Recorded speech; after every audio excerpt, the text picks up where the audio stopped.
Ngayon naman makikipagkwentuhan na tayo sa ating guest performer for today, ang singer na si JR. So, welcome sa Rise and Shine Pilipinas, JR. So, ngayon, unahin ko talaga yung first question ko. Paano nga ba nagsimula ang iyong journey sa singing, sa pagkanta mo, at saan mo ba nahugot itong passion na ito? Yes, you're right. Back when I was a child, sumasali talaga ng contest sa nung bata pa lang ako. Actually, nagagulat yung parents ko, uwi na lang ako, may trophy na lang. Oh, really?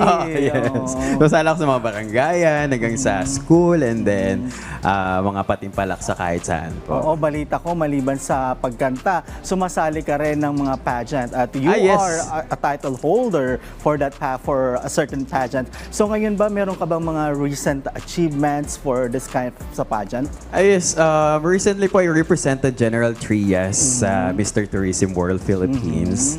At sa mga achievement, sa mga pinagagawa ko sa buhay, I was able to build a spa massage in Cavite. So those are that is one of my achievements din po.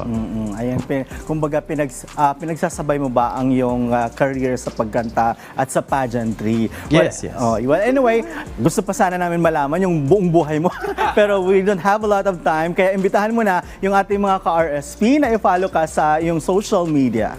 Yes, follow me guys sa social media account ko sa Facebook, JR Garcia, JHAYR Garcia, to follow and see yung mga recent activities po natin.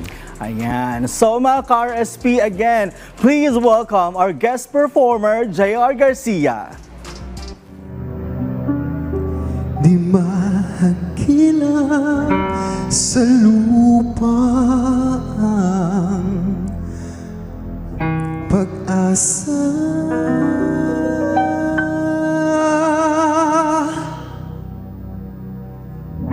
nakikiusap na lang.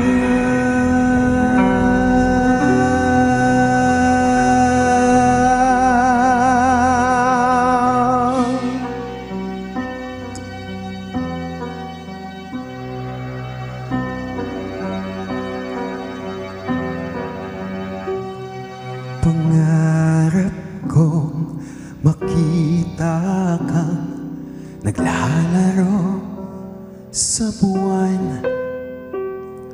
Inalay mo sa akin ang gabi walang hangganan. Di magkilang sa lupa ang pag-asa,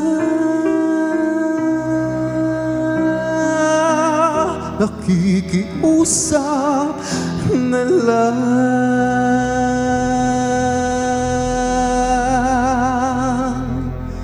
Himala, kasalanan bang humingi ako sa langit ng isang himala? Kasalanan bang humingi ako sa langit ng isang himala? Isang himala. Pangarap kong makita ang liwanag ng umaga,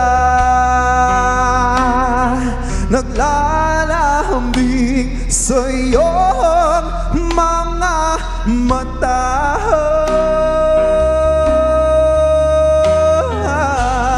Di mahagila sa lupa ang pag-asa,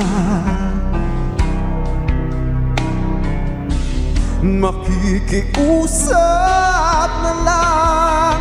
Himala, kasalanan bang humingi ako sa langit ng isang himala? Kasalanan bang humingi